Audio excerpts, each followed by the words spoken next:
जय माता दी। माँ भगवती की कृपा सदैव आप सभी पर बनी रहे। आज गुप्त नवरात्रि का 9वां दिन है और आज के दिन महाविद्या, माँ मातंगी और माँ भगवती के नवे स्वरूप माँ सिद्धिदात्री की पूजा का विधान है। और कल गुप्त नवरात्रि का 10वां और अंतिम दिन रहेगा। कल गुप्त नवरात्रि व्रत समाप्त हो रहे हैं। आज की इस वीडियो में सुनिए महाविद्या, माँ मातंगी की कथा, महिमा और माँ सिद्धिदात्री की कथा के बारे में। आज की कथाओं से पहले आपको बताते हैं कि 16 श्रृंगारों का प्राकट्य कैसे हुआ और माँ को ये 16 श्रृंगार क्यों अर्पित किए जाते हैं। सृष्टि के प्रथम कल्प में एक बार मिथ्या देवी अपने पति अधर्म और भाई कपट के साथ मिलकर भूलोक पर घर घर अत्याचार फैला रही थी। लोभ ने अपनी दोनों पत्नियों क्षुधा और पिपासा के साथ मनुष्यों का जीना दूभर कर दिया। लोग एक दूसरे का धन, भूमि, पुत्री तथा पत्नियों का हरण करने लगे। चारों ओर व्यभिचार, अत्याचार फैल गया। अधर्म और मिथ्या देवी का शासन हो गया। प्रजा त्रस्त होकर त्राहिमाम त्राहिमाम करने लगी। तब सप्तऋषियों ने महामाया परमेश्वरी की उपासना और कठिन तप किया। आदिशक्ति माता तब ऋषियों को उनकी तपस्या का फल प्रदान करने के लिए प्रकट हुई। भूतल पर धर्म की स्थापना करने के लिए और अधर्म का नाश करने के लिए माता रानी ने अंश रूप में अपने शरीर से अग्निदेव और उनकी पत्नी स्वाहा देवी को, यज्ञदेव तथा उनकी पत्नी दीक्षा देवी और दक्षिणा देवी को, पितृदेव और उनकी पत्नी स्वधा देवी को, पुण्यदेव और उनकी पत्नी प्रतिष्ठा देवी को, सुशील देव और उनकी पत्नियों शांति देवी और लज्जा देवी को, ज्ञान देव और उनकी पत्नियों बुद्धि देवी, मेधा देवी, धृति देवी को अपने शरीर से उत्पन्न किया और अधर्म तथा मिथ्या देवी की सत्ता को समाप्त करने का आदेश दिया। हजारों वर्षों तक बड़ा भीषण युद्ध चला, लेकिन मिथ्या देवी को कोई भी हरा नहीं पाया। ये देखकर माता परमेश्वरी ने अपने शरीर से पुनः वैराग्य देव तथा उनकी पत्नी श्रद्धा देवी और भक्ति देवी को, वायुदेव और उनकी पत्नी स्वस्ति देवी को, मोहदेव तथा उनकी पत्नी दया देवी को, सुखदेव तथा उनकी पत्नी तंद्रा देवी और प्रीति देवी को, तथा रुद्रदेव और उनकी पत्नी कालाग्नि देवी को अपने शरीर से उत्पन्न किया। फिर से उन सब के बीच भीषण युद्ध छिड़ गया।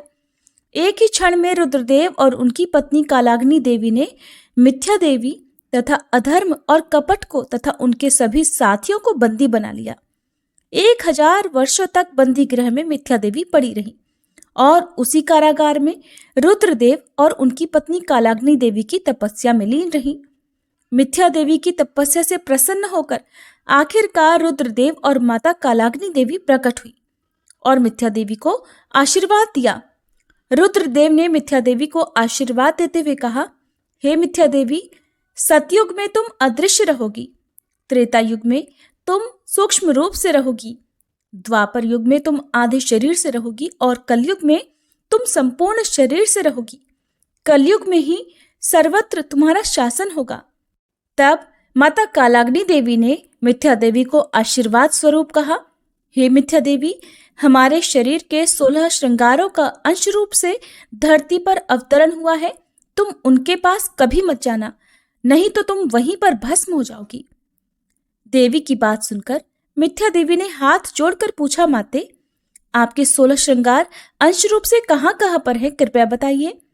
तब माता कहने लगी, हमारी आंख का काजल क्षीर सागर के रूप में है, हमारी मांग का सिंदूर शेष नाग का रूप धारण करके श्री विष्णु की शेष शैया बनकर क्षीर सागर में है, हमारे पांव का महावर वृक्ष रूप में कौशल देश में है।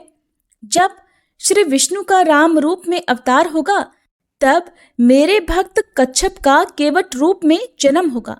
केवट इसी वृक्ष को काटकर नाव बनाएंगे और उसी नाव से केवट विष्णु रूपी श्री राम को गंगा जी के पार उतारेंगे। हमारे भाल की बिंदी गोकुल में गौ रूप धारण करके लाखों की संख्या में श्री कृष्ण अवतार में श्री कृष्ण के साथ रहकर उनकी लीलाओं का रसपान करेंगी। हमारी चूड़ियां नदियों का रूप धारण करके सरयू नाम से जानी जाएंगी, जो श्री राम की लीलाओं का रसास्वादन करेंगी। हमारी पायल पीतांबर का रूप धारण करके हमेशा श्री कृष्ण के शरीर पर विद्यमान रहेंगी। हमारे पांव के बिछिए मंदराचल पर्वत के नाम से जाने जाएंगे। अगले कल्प में सागर मंथन की लीला होगी, जिसमें मंदराचल पर्वत मथानी बनेगा। हमारी नासिका की नथुनी ब्रह्मा जी का कमंडल है। हमारे कान के कर्णफूल कुंडल का रूप धारण करके रुद्रदेव के कर्ण में विराजमान हैं और हमारे कमर की करधनी बलराम के हल का फल बनकर असुरों का विनाश करेंगी। इसलिए हे मिथ्या देवी, तुम इनके पास भूल कर भी मत जाना, नहीं तो तुम एक क्षण में ही वहीं जलकर भस्म हो जाओगी। कलयुग में जो भक्त हमें 16 श्रृंगार अर्पण करके हमारी उपासना करेंगे, उनके पास भी तुम कभी मत जाना। और कलयुग में इस प्रकार चारों ओर केवल तुम्हारा ही शासन होगा। मिथ्या देवी को ऐसा वरदान देकर माता और रुद्रदेव वहीं अंतर्ध्यान हो गए। अब सुनिए महाविद्या मातंगी देवी की कथा। गुप्त नवरात्रि के 9वें दिन महाविद्या मातंगी की पूजा का विधान है और माँ मातंगी 10 महाविद्याओं में 9वीं विद्या है। मान्यताओं के अनुसार जो भी व्यक्ति गुप्त नवरात्रि के 9वें दिन महाविद्या मातंगी की पूजा आराधना करता है, उसे सभी प्रकार के सिद्धियों की प्राप्ति हो जाती है। महाविद्या मातंगी अपने भक्तों के सारे कष्टों को दूर कर उन्हें सौभाग्य का आशीर्वाद देती हैं। महाविद्या मातंगी को वाणी और संगीत की अधिष्ठात्री देवी माना जाता है, इसलिए खास तौर पर संगीत से या कला से जुड़े हुए लोगों को महाविद्या मातंगी की पूजा करनी चाहिए। इसके अलावा इन्हें स्तंभन की देवी भी माना जाता है। शास्त्रों के अनुसार महाविद्या मातंगी की पूजा करने से दाम्पत्य जीवन सुखद रहता है। जो भी मनुष्य श्रद्धा पूर्वक इनकी पूजा आराधना करता है, उसे गृहस्थ जीवन के सभी सुख मिलते हैं। महाविद्या मातंगी अपने भक्तों की सभी मनोकामनाओं को पूरा करने का आशीर्वाद देती हैं। महाविद्या मातंगी की पूजा का मंत्र है ओम क्रीं ह्रीं मातंगी क्रीं ह्रीं स्वाहा। सच्चे मन से इस मंत्र का जाप करने से सभी सुखों की प्राप्ति होती है। शास्त्रों के अनुसार मतंग भगवान शिव का ही एक नाम है। भगवान शिव की आदिशक्ति देवी मातंगी हैं। देवी मातंगी का रंग श्याम है। ये अपने मस्तक पर चंद्रमा को धारण करती हैं। मातंगी देवी ने राक्षसों का वध करने के लिए तेजस्वी रूप धारण किया है और महाविद्या मातंगी लाल रंग के वस्त्र धारण करती हैं। इनकी सवारी सिंह है और ये अपने पैरों में लाल पादुका और गले में लाल माला धारण करती हैं। महाविद्या के हाथों में धनुष, बाण, शंख, पास, कटार, छत्र, त्रिशूल, अक्षमाला आदि विराजमान रहते हैं। शास्त्रों में वर्णन मिलता है कि जो भी व्यक्ति पलाश, मल्लिका के फूलों से या बेलपत्रों से मां मातंगी की पूजा करता है, उसके अंदर आकर्षण और स्तंभन शक्ति का विकास होता है। देवी मातंगी की साधना रात्रि में की जाती है और इनकी पूजा करने के लिए सबसे पहले स्नान करने के बाद लाल रंग के वस्त्र धारण करें। अपने घर में मंदिर के सामने बैठकर या पूजा के कमरे में पश्चिम दिशा की ओर मुंह करके बैठ जाएं। बैठने के लिए हमेशा लाल रंग के ऊनी आसन का प्रयोग करें और अपने सामने लकड़ी की एक चौकी रखें, उस पर गंगा जल छिड़कर शुद्ध कर लें। चौकी पर लाल वस्त्र बिछाएं। मां मातंगी की साधना में महाविद्या मातंगी की तस्वीर, यंत्र और लाल मूंगे की माला बहुत महत्वपूर्ण होती है। अगर आपके पास ये सभी चीजें उपलब्ध नहीं हैं, तो किसी तांबे की प्लेट में स्वास्तिक बनाएं, उसके ऊपर एक सुपारी स्थापित कर दें और इस सुपारी को ही यंत्र मानकर पूजा कर सकते हैं। अब मां मातंगी की तस्वीर के सामने शुद्ध घी का दीपक जलाएं और मां को लाल रंग के पुष्प अर्पित करें। इसके बाद देवी मातंगी के कवच का पाठ करें। देवी मातंगी की साधना करते समय साधक को पूरी श्रद्धा और आस्था के साथ सभी नियमों का पालन करना चाहिए।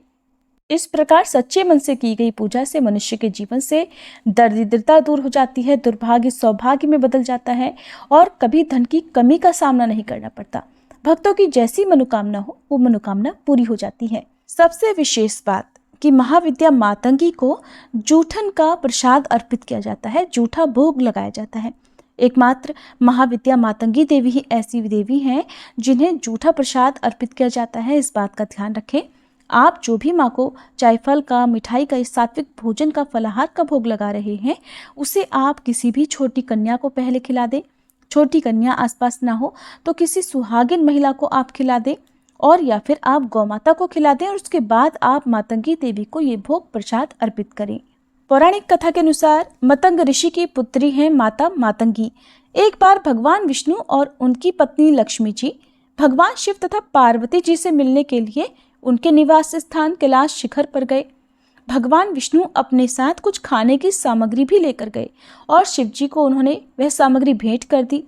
भगवान शिव तथा पार्वती जी ने भोजन किया, लेकिन कुछ अंश धरती पर गिर गए। उन गिरे हुए भोजन के भागों में से एक श्यामवर्ण वाली दासी ने जन्म लिया, जो मातंगी नाम से विख्यात हुई। अन्य पुराणों में इन्हें मतंग ऋषि की पुत्री के रूप में जन्म लेने के कारण उनका नाम मातंगी पड़ा, ऐसा भी मानते हैं। महाविद्या मातंगी की सबसे पहले आराधना भगवान विष्णु ने की थी। वह भगवान विष्णु जी की आद्य शक्ति भी मानी गई है। कहते हैं कि जब भगवान विष्णु द्वारा लाए गए भोजन में से भगवान शिव और माता पार्वती भोजन कर रहे थे, तो उस थाली में से जो भोजन का कुछ अंश धरती पर गिरा था, उसी झूठे अंश से मातंगी देवी का जन्म हुआ था। इसी कारण से माता के इस स्वरूप को हमेशा जूठन का ही भोग लगाया जाता है और इसी कारण से इनका एक नाम उच्छिष्ट मातंगिनी भी पड़ा है, यानी कि जिसे बचे हुए भोजन या झूठे का भोग लगाया जाए। असल में देवी माँ के इस रूप को धारण करने का मूल उद्देश्य ये था कि संसार में जो भी छोटी और निम्न जाति के लोग हैं, उनकी रक्षा हो सके और उन्हें भी सम्मान मिल सके, सामाजिक स्थिति को सुधारा जा सके। क्योंकि एक बार ऐसे ही देवराज इंद्र ने चांडालिनी स्त्रियों को कैलाश पर्वत पर आने से रोक दिया था। हालांकि वह भगवान शिव और माता पार्वती की बहुत बड़ी भक्त थी, लेकिन इस प्रकार जीवन जीने के कारण और चांडालिनी होने के कारण उनको रोका गया था। तब माता ने मातंगी स्वरूप में प्रकट होकर उन्हें अपना संरक्षण प्रदान किया था, उनकी रक्षा की थी और देवराज को दंडित किया था। तब से उन्होंने सभी प्रकार की चांडाल स्त्री शक्ति और शमशान में वास करने वाली ऐसी शक्तियों को अपने अधीन कर लिया और उन्हें जीवन प्रदान किया। उन्हें तंत्र की एक शक्ति के रूप में विकसित किया था। इसी कारण से चांडालिनी शक्तियों को माता के अधीन माना जाता है। माता मातंगी ऐसे स्वरूप का प्रदर्शन करती हैं जिससे हम महावशीकरण की शक्ति प्राप्त करते हैं। मातंगी देवी का स्वरूप माता सरस्वती के समान है, इसलिए माता सरस्वती की पूजा के समान ही भक्तों को लाभ मिलता है। उस व्यक्ति की बुद्धि और विद्या का विकास हो जाता है, उसकी वाणी बहुत मधुर हो जाती है। मातंगी देवी के आशीर्वाद से मनुष्य को कला, संगीत, नृत्य, गायन और ऐसी जितनी भी कलाएं हैं उनमें भी पारंगता हासिल हो जाती है। ये तो थी महाविद्या मातंगी देवी की कथा और पूजा विधि की जानकारी। अब सुनिए माँ सिद्धिदात्री की कथा। माँ सिद्धिदात्री की पूजा करने से भक्तों को सभी प्रकार की 8 सिद्धियां प्राप्त हो जाती हैं। यहाँ तक कि महादेव ने भी माँ सिद्धिदात्री को प्रसन्न करके ही 8 सिद्धियों को प्राप्त किया था। नारी शक्ति का महत्व बताने के लिए ही भगवान शिव ने अर्धनारीश्वर रूप धारण किया था। इसके पीछे एक बहुत ही रोचक कथा प्रचलित है जो कि माँ सिद्धिदात्री से भी संबंधित है। महादेव जी के गणों में एक है भृंगी ऋषि। एक महान शिव भक्त के रूप में भृंगी का नाम अमर है। कुछ जगह पर इस कथा में भृगु ऋषि का नाम भी आता है। कहते हैं कि जहाँ भगवान शिव होंगे वहाँ गणेश जी, नंदी, श्रृंगी, भृंगी और वीरभद्र का वास अवश्य ही होगा। शिव शिवा के साथ साथ उनके गण भी अवश्य ही चलते हैं और इन सभी प्रमुख गणों के बारे में तो बहुत सारी कहानियां प्रचलित हैं। जैसे कि प्रजापति दक्ष के यज्ञ विध्वंस करने के लिए वीरभद्र उत्पन्न हुए। माँ पार्वती जी ने श्री गणेश जी को उत्पन्न किया। नंदी तो शिव जी के वाहन हैं जो धर्म के अवतार हैं। शिलाद मुनि के पुत्र के रूप में जन्म लेकर शिव जी के वाहन बने थे नंदी। आपने ये सारी कहानियां तो बहुत सुनी होंगी, लेकिन क्या प्रमुख शिवगण भृंगी की कथा आपने सुनी है? अगर नहीं सुनी तो चलिए आपको सुनाते हैं, ताकि आप सब पर भी महादेव और जगत जननी माँ अम्बे की कृपा सदैव बनी रहे। भृंगी के 3 पैर कैसे हुए, इसके पीछे एक कथा प्रचलित है जो हमें बताती है कि उमा और शंकर के बीच का प्रेम कितना गहरा है। वे दोनों वस्तुतः एक ही हैं। दरअसल भृंगी की एक अनुचित जिद के कारण सदाशिव और जगदम्बा को अर्धनारीश्वर रूप धारण करना पड़ा था। भृंगी महान शिव भक्त थे। सदाशिव के चरणों में उनकी अत्यधिक प्रीति थी। उन्होंने स्वप्न में भी भगवान शिव के अतिरिक्त कभी किसी का ध्यान नहीं किया था। यहाँ तक कि वे जगत जननी माँ पार्वती जी को भी हमेशा सदाशिव से अलग ही मानते थे और केवल भगवान शिव की ही पूजा आराधना किया करते थे।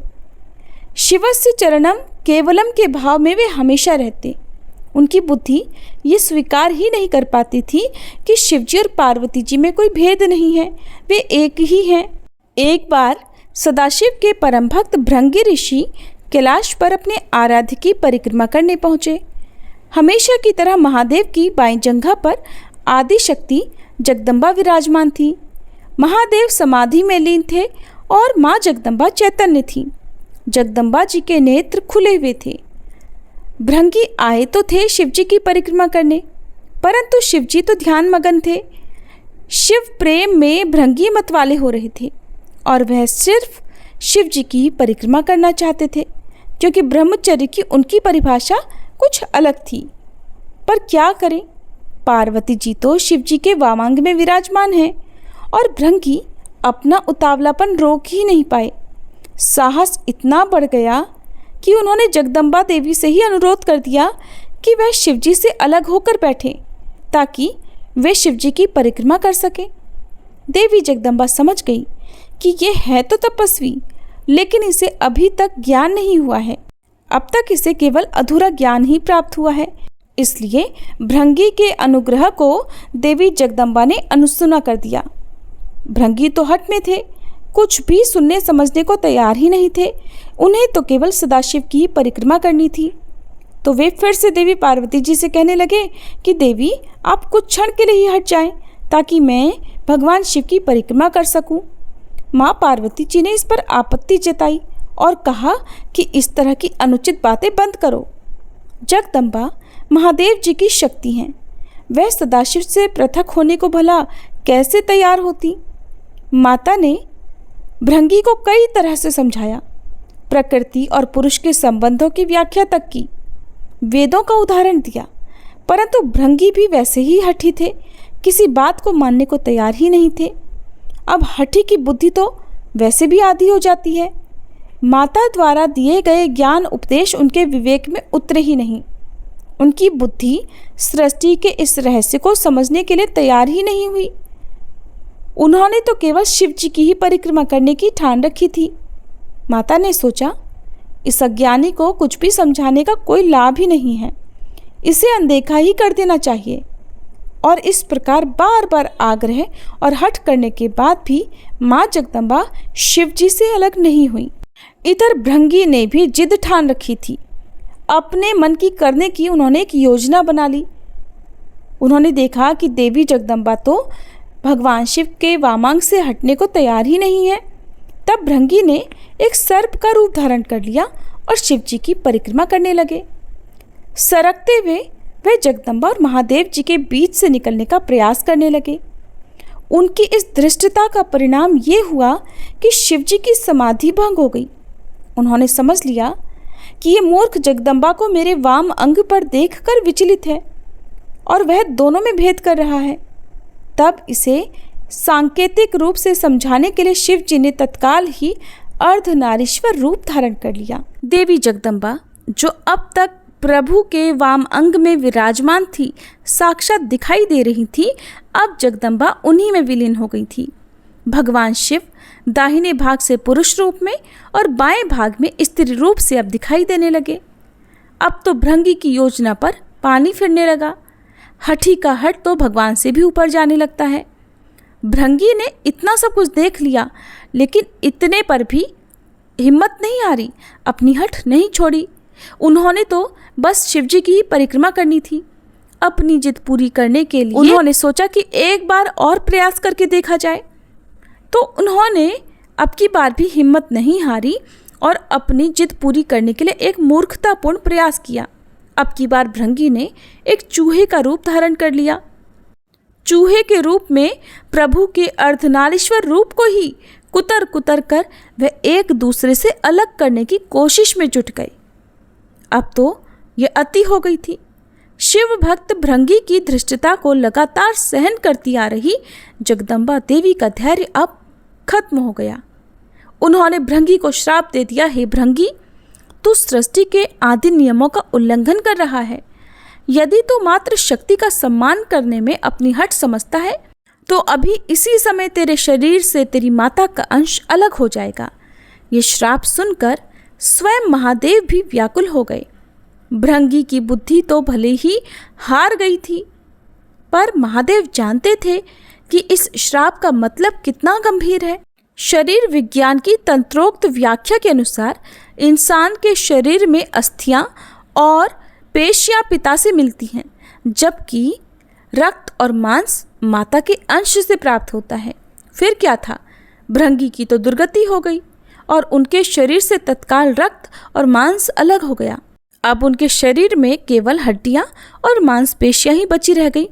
मृत्यु तो हो नहीं सकती थी, क्योंकि वो अविमुक्त कैलाश के क्षेत्र में थे और स्वयं सदाशिव और महामाया उनके सम्मुख थे। उनके प्राण हरने के लिए अब यमदूत वहां पर पहुंचने का साहस भी नहीं कर सकते थे। असह्य पीड़ा से भृंगी बेचैन होने लगे, व्याकुल होने लगे। ये शाप भी तो आदि शक्ति जगदम्बा का दिया हुआ था, कोई भला कुछ कर भी कह सकता था। उन्होंने ये श्राप भृंगी की भेद बुद्धि को सही रास्ते पर लाने के लिए दिया था, इसलिए महादेव भी बीच में नहीं पड़े।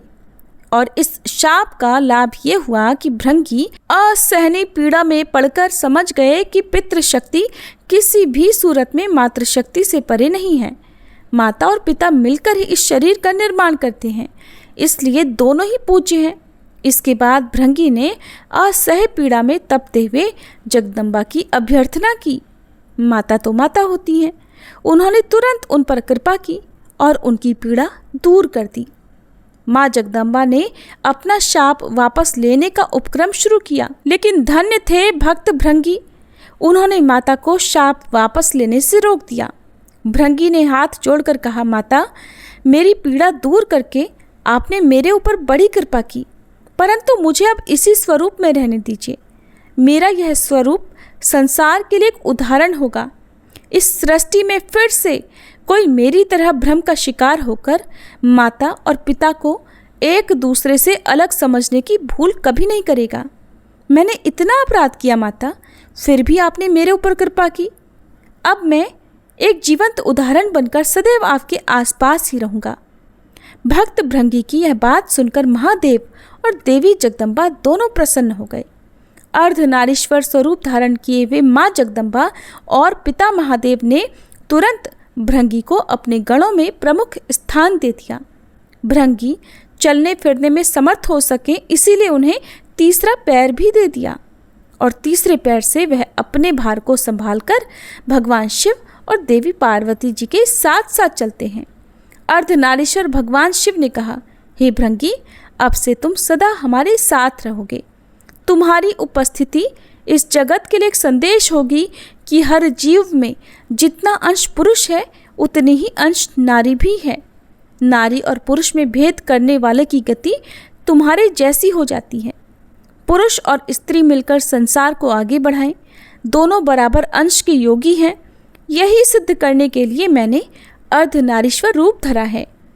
स्त्री पुरुष दोनों का अपना स्थान, अपना अपना अस्तित्व है और इसे नकारने वाले को शिव और शिवा दोनों में से किसी भी की कृपा कभी प्राप्त नहीं हो सकती।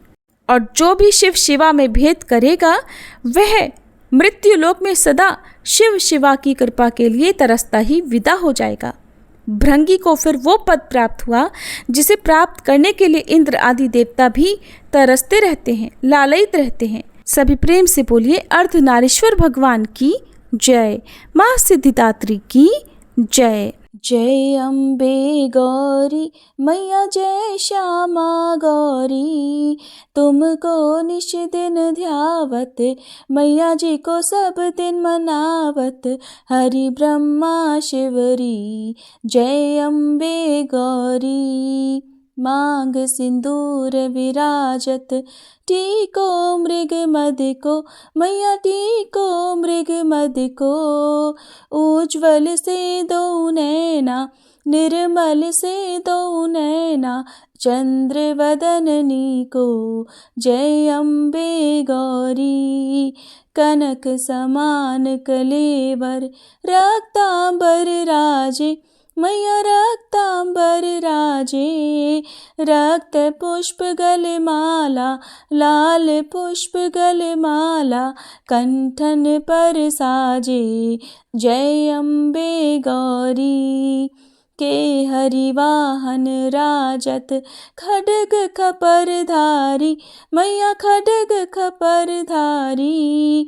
सुर नर मुनि जन सेवत, सुर नर मुनि जन सेवत, तिनके दुख हारी। जय अम्बे गौरी। कानन कुंडल शोभित नासाग्रे मोती, मैया नासाग्रे मोती। कोटिक चंद्र दिवाकर, कोटिक चंद्र दिवाकर, राजत समज्योति। जय अम्बे गौरी। शुंभ निशुंभ विदारे, महिषासुर घाती, मैया महिषासुर घाती। धूम्र विलोचन नैना, मधुर विलोचन नैना, निश दिन मदमाती। जय अम्बे गौरी। चंड मुंड संहारे, शोणित बीज हरे, मैया शोणित बीज हरे। मधु कैटभ दो मारे, मधु कैटभ दो मारे, सुर भयहीन करे। जय अम्बे गौरी। ब्रह्माणी रुद्राणी, तुम कमला रानी, मैया तुम कमला रानी। आगम निगम बखानी, तुम शिव पट रानी। जय अम्बे गौरी। 64 योगिनी मंगल गावत, नृत्य करत भैरू, मैया नृत्य करत भैरू। बाजत ताल मृदंगा, बाजत ढोल मृदंगा, अरु बाजत डमरू। जय अम्बे गौरी। तुम ही जग की माता, तुम ही हो भरता, मैया तुम ही हो भरता। भक्तन की दुख हरता, भक्तन की दुख हरता, सुख संपत्ति करता। जय अम्बे गौरी। भुजाचार अति शोभित, वर मुद्राधारी, मैया वर मुद्राधारी। मन वांछित फल पावत, मन इच्छा फल पावत, सेवत नर नारी। जय अम्बे गौरी। कंचन थाल विराजत, अगर कपूर बाती, मैया अगर कपूर बाती। श्रीमाल के तुम्हें राजत, श्रीमाल के तुम्हें राजत, कोटि रतन ज्योति। जय अम्बे गौरी। श्री अम्बे जी की आरती जो कोई नर गावे, मैया जो कोई नर गावे। कहते शिवानंद स्वामी, रटत भोलानंद स्वामी, सुख संपत्ति पावे। जय अम्बे गौरी। जय अम्बे गौरी, मैया जय श्यामा गौरी। तुमको निश दिन ध्यावत, मैया जी को सब दिन मनावत, हरि ब्रह्मा शिवरी। जय अम्बे गौरी।